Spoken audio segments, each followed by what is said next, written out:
오늘 본문 말씀이 좀 길죠. 네. 사무엘상 2장 22절부터 36절까지 말씀을 우리가 함께 읽었는데요. 하나님보다 아들들을 더 사랑한 엘리라는 제목으로 같이 함께 말씀을 좀 나누겠습니다. 오늘 본문 말씀을 보면 이제 결국 하나님께서 엘리의 두 아들들을 징계하십니다. 그래서 엘리 제사장 가문이 몰락하는 과정을 기록하고 있는데요. 하나님을 멸시하고 악을 행하는 두 아들의 악행이 결국에는 가문을 몰락시키게 되는 그런 일을 초래하게 됩니다.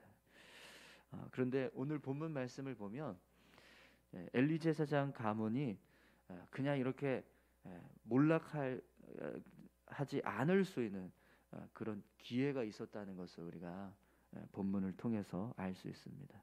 그냥 무조건 하나님께서 이들을 그냥 징계하셔서 그냥 몰락시키는 게 아니라 사실은 회복할 수 있는 기회가 주어졌었다라는 거죠. 오늘 본문에서 보면 엘리 제사장이 두 아들이 하나님 앞에서 악을 행하고 있다는 사실을 이제 알게 돼요. 그래서 두 아들을 책망하고 또 그들을 이제 회개하도록 이제 권면하는 모습이 나오는데, 분명히 이 모습은 엘리 제사장 가문이 회복될 수 있는, 하나님 앞에서 회복될 수 있는 기회입니다. 그런데 안타깝게도 엘리 제사장은 그 기회를 놓치고 말아요. 오늘 본문은 이제 어떻게 해서 이 엘리 제사장 가문이 이런 이제 자신들에게 주어진 기회를 놓치고 가문이 몰락하게 되는지 그 모습을 기록하고 있습니다. 오늘 본문 말씀을 통해서 우리가 그 모습을 좀 같이 함께 살펴보도록 하겠습니다. 22절에서 23절까지 먼저 함께 말씀 보겠습니다.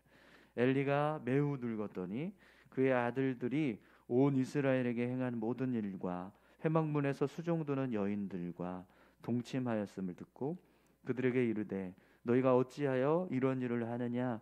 내가 너희의 악행을 이 모든 백성에게서 듣노라. 아멘. 본문을 보면 엘리 제사장이 두 아들의 악행을 백성들에게 들었다 이렇게 말씀하고 있습니다.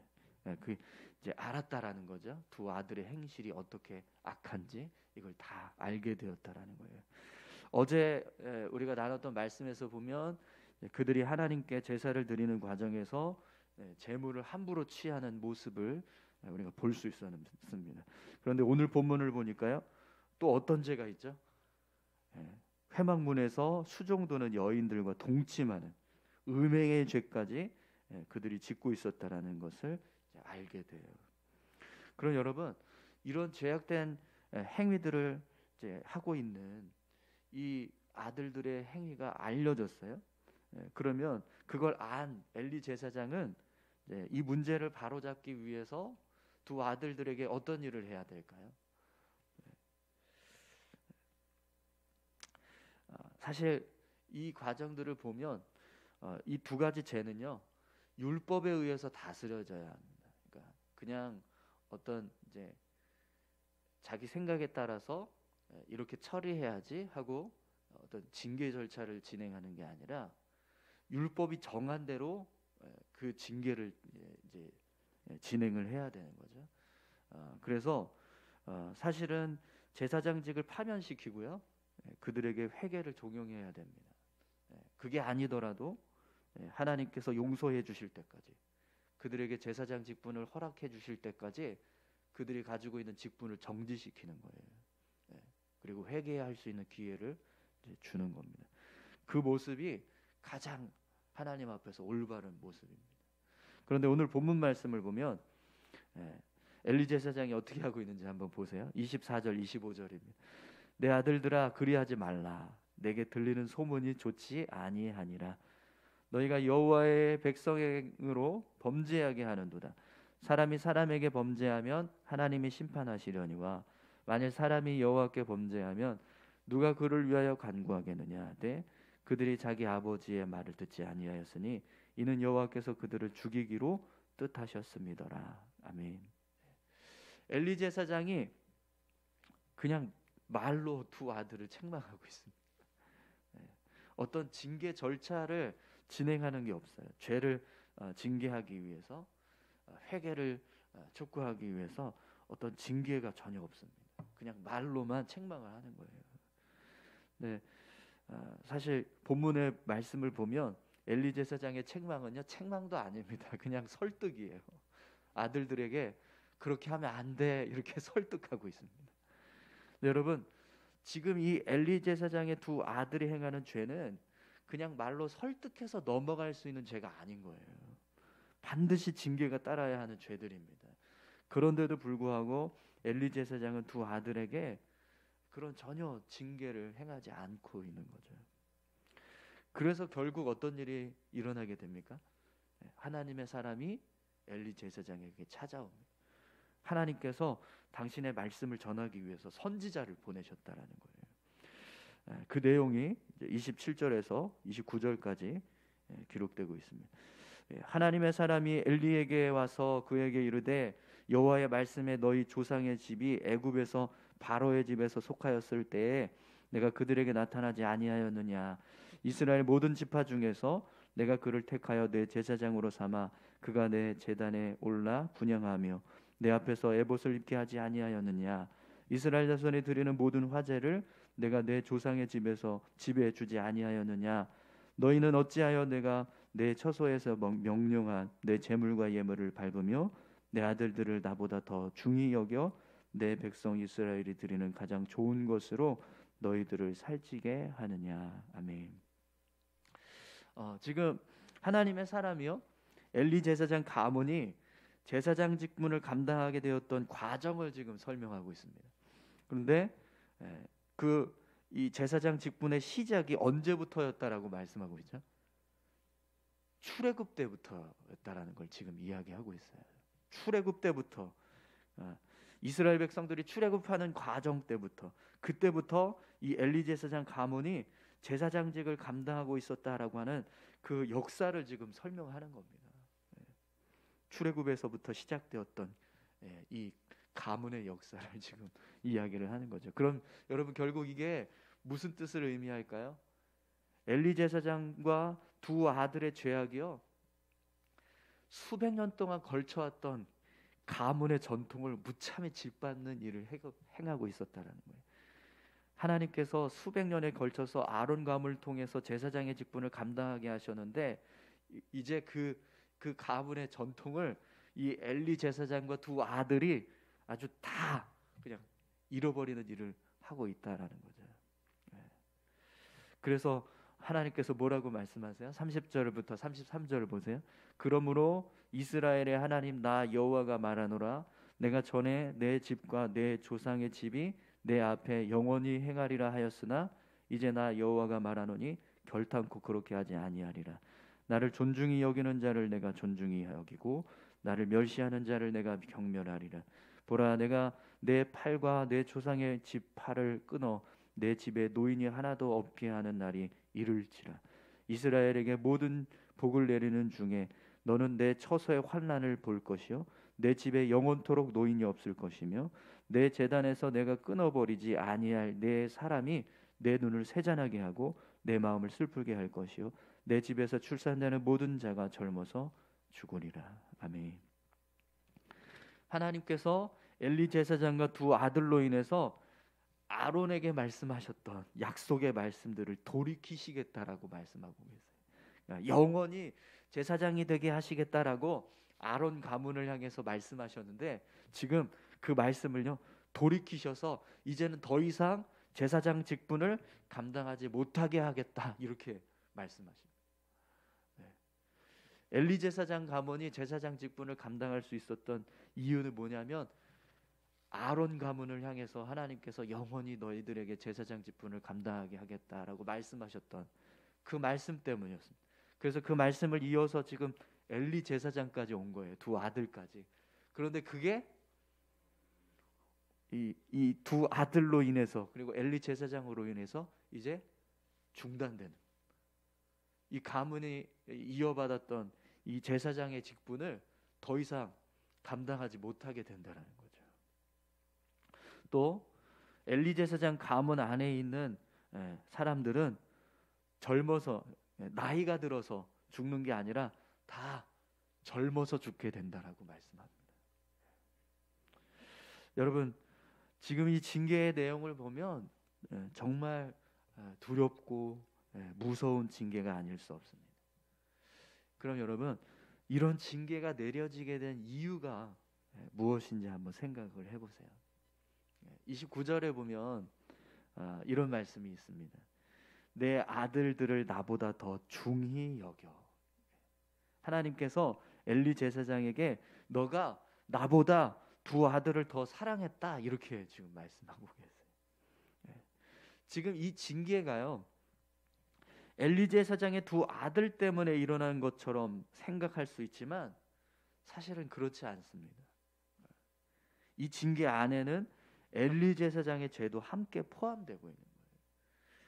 두 아들도 하나님을 멸시하고 죄악된 행위를 했지만 엘리 제사장 역시 하나님을 멸시하고 두 아들을 더 사랑했다라는 거죠. 그래서 이런 징계가 내어지게 되었다는 거예요.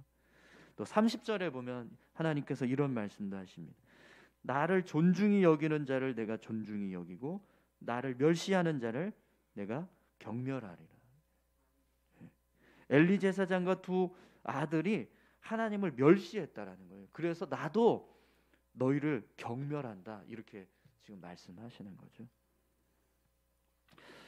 이어지는 말씀도 한번 볼까요? 34절에서 36절입니다. 내 두 아들 홈니와 비느하스가 한날에 죽으리니 그 둘이 당할 그 일이 내게 표징이 되리라. 내가 나를 위하여 충실한 제사장을 일으키리니 그 사람은 내 마음 내 뜻대로 행할 것이라. 내가 그를 위하여 견고한 집을 세우리니 그가 나의 기름 부음 받은 자 앞에서 영구히 행하리라. 그리고 내 집에 남은 사람이 각기 와서 은 한 조각과 떡 한 덩이를 위하여 그에게 엎드려 이르되 청하노니 내게 제사장 직분 하나를 맡겨 내게 떡 조각을 먹게 하소서 하리라 하셨다 하니라. 아멘. 엘리 제사장의 두 아들이 홈니와 비느하스가 한날에 죽게 될 거라고 말씀하십니다. 근데 이 죽음이 이 가문에게 주어지게 되는, 이 가문을 향해서 말씀하고 있는 이 징계의 내용이 시작되는 표징이다, 이렇게 말씀을 하세요. 홈니와 비느하스가 죽는 그날부터 내가 말한 모든 재앙이 너희 가문에게 임하게 될 거다라는 거죠. 또 엘리와 두 아들들을 대신할 충실한 제사장을 새롭게 하나님께서 일으키시겠다라고 말씀을 하세요.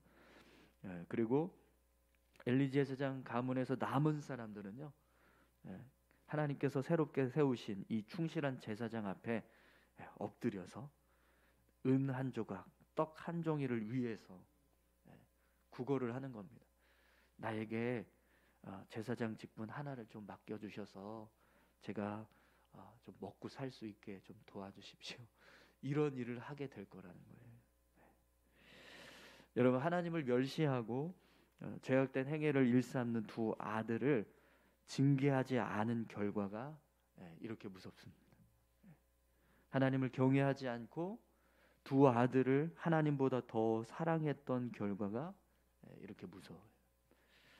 여러분, 아무리 귀한 자녀라도요, 하나님을 위해서 나시린으로 살게 하는 한나의 모습, 우리가 앞에서 1장에서부터 지금 쭉 살펴봤는데 한나는 정말 금쪽 같은 내 새끼잖아요. 요즘 그런 그 프로그램 되게 유명한데, 금쪽 같은 내 새끼인데 그런 금쪽 같은 내 새끼를 하나님께 드렸어요. 그죠? 그 모습하고 지금 엘리 제사장의 모습은요, 계속 비교가 되고 있어요. 여러분, 하나님은 하나님을 존중하는 자를 존중하시고 하나님을 멸시하는 자를 멸시하는 분이시라는 걸 우리가 늘 기억해야 합니다. 오늘 저와 여러분들이 하나님을 경외하고 또 하나님을 존중할 때 하나님도 우리를 존중하시고 또 존귀하게 여겨주실 줄 믿습니다. 할렐루야. 오늘 저와 여러분들이 하나님 존중하시는 분 다 되시기를 바랍니다. 그래서 여러분, 오늘 본문의 말씀을 보면 이렇게 암울하다 이런 생각만 들 수도 있는데 그렇지 않아요. 26절을 보면 우리 26절 한번 볼까요? 네. 네, 함께 읽겠습니다. 아이 사무엘이 점점 자라매 여호와와 사람들에게 은총을 더욱 받더라. 아멘. 네. 사무엘은 점점 더 하나님의 은혜 안에서 하나님의 은총을 받으면서 삶을 살아가고 있습니다. 왜 그렇습니까? 하나님을 경외하고 하나님을 존중하니까 하나님께서 그를 존중해 주시는 거죠. 그를 기뻐해 주시고 그의 삶을 축복해 주시는 거예요. 하나님을 가장 소중하게 여기고 최선을 다해서 하나님을 섬기니까 하나님은 그 사람을 세워주시고 또 그의 삶에 은총을 더하시는 거죠. 여러분, 저와 여러분들도 그렇게 이 사무엘처럼 한나처럼 정말 하나님을 가장 소중하게 여기고 최선을 다해서 하나님을 섬기는 자 되시기 바랍니다. 어떤 일을 하든지 먼저 하나님 앞에서 합당한 일을 선택하십시오. 그러면 하나님께서도 여러분들의 삶에 복 주실 줄 믿습니다. 오늘 저와 여러분들의 삶에 이런 사무엘과 같은 은혜가 사무엘에게 주어졌던 은총이 임하기를 간절히 소망합니다. 우리 다 같이 함께 기도하시겠습니다. 엘리 제사장 가문의 모습을 우리가 보지만 오늘 저와 여러분들은 사무엘과 같은 삶을 살고 있는 줄 믿습니다. 여러분, 우리가 하나님을 섬길 때 어떻게 하나님을 섬겨야 하는가, 하나님을 대할 때 어떻게 하나님을 대해야 하는가, 엘리 제사장의 모습이 아니라 한나와 그리고 사무엘의 모습을 보면서 우리가 믿음의 삶을 살아갈 수 있었으면 좋겠습니다. 오늘 우리의 삶이 한나처럼 그리고 사무엘처럼 그렇게 하나님을 경외하고 하나님을 더 귀하게 여기는 그런 믿음의 모습으로 살아갈 수 있게 해달라고 우리 다 같이 함께 기도하시겠습니다. 감사합니다. 하나님, 오늘 말씀을 통해서 엘리 제사장 가문이 몰락하는